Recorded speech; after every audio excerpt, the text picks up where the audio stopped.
All right, so for our question of the day, I would like you to copy this problem down into your notebook. Just make sure we're clear on what's going on. We got this box that's being pushed along the ground, and there are 4 forces acting on it. You'll notice down here it says that M is 10 kilograms, so that's the mass. So it's a 10 kilogram box. It has force of gravity, a normal force. We don't know what they are, but we know that they're equal to each other. An applied force of 50 newtons and a force of friction of 30 newtons.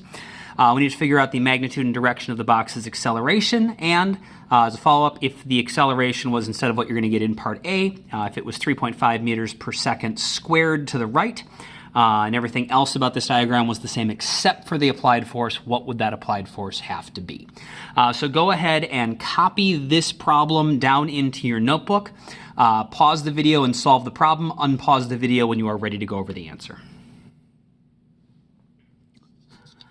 Okay, so we're going to start with the first part, determining the magnitude and direction of the box's acceleration.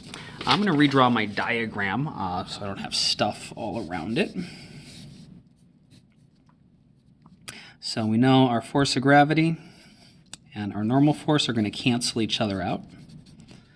And so it doesn't actually matter what they are, because they're both going to be the same number, and they're not going to do anything. However, our applied force is not canceled out. It is not fully balanced. Our applied force is 50 newtons, and our force of friction is 30 newtons. We know our mass is 10 kilograms. And we're looking for the acceleration.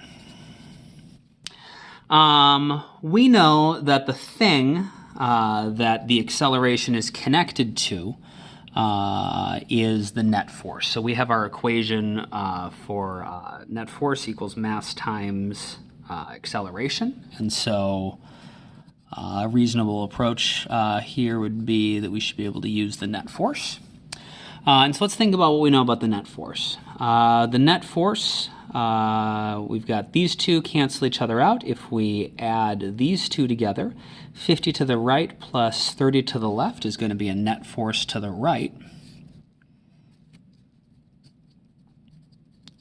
And for its magnitude, we know up and down cancels out. We're going to have whatever our force to the right is less whatever our force to the left is. And so although it's the vector sum of 50 to the right plus 30 to the left, when we write them as scalars, it's just the magnitude of the applied force minus the magnitude of the force of friction is going to give us the net force pointing to the right. And we know from Newton's second law that the acceleration always points in the same direction as the net force. And so we're half done. We want the magnitude and the acceleration. We know the acceleration has to be pointing to the right. Cool. And we know that the acceleration is equal to net force over mass. That's just Newton's second law. Remember, net force equals mass times acceleration. And so the magnitude of the acceleration will be the magnitude of the net force divided by the mass.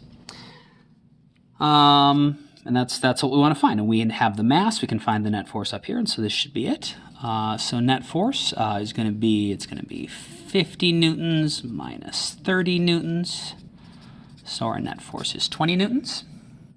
And so our acceleration is going to be our net force, 20 newtons divided by our mass, 10 kilograms. You can see numerically this is going to be 2. For the unit, we would expect the unit to be meters per second squared, but we can just double check that. Remember, a Newton per kilogram is the same as a Newton, we said, is a kilogram meter per second squared divided by kilograms. And so the kilograms will cancel out. And so we just get meters per second squared, which is what we would expect for our unit. And so the acceleration is going to be to the right, because we have our diagram showing that it's to the right, and the magnitude is 2 meters per second squared. So we could write it out like that. For part B, so this was part A. For part B, we're going to do sort of the same thing, except we're going to work backwards. We know the final acceleration. We want to figure out what FA was. So I'm going to redraw my diagram with what we have. Once again, we don't know the force of gravity or the normal force, but we do know they're equal to each other. It said everything else stays the same, and so the force of friction is going to remain 30 newtons. And we need to figure out what our applied force is. We can infer, if it's going to accelerate at 3.5 meters per second squared to the right, and this was only 2 meters per second squared to the right, that the applied force is going to have to be bigger. And so I'm going to draw my applied force a little bit bigger. That's what I'm looking for. Once again, I know my mass is 10 kilograms, and this time I know that my acceleration is to the right, and I know it is equal to 3.5 meters per second squared.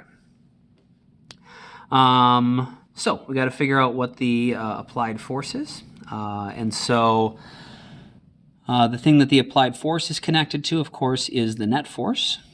We know that the net force has to be off to the right. And once again, large force to the right, small force to the left. The magnitude of our net force is going to be Fa minus Ff.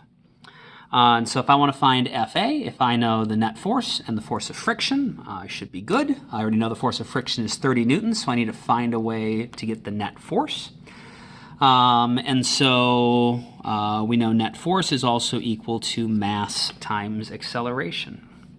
And so 10 kilograms times 3.5 meters per second squared is going to be 35, either kilogram meters per second squared, or I can just call that 35 newtons.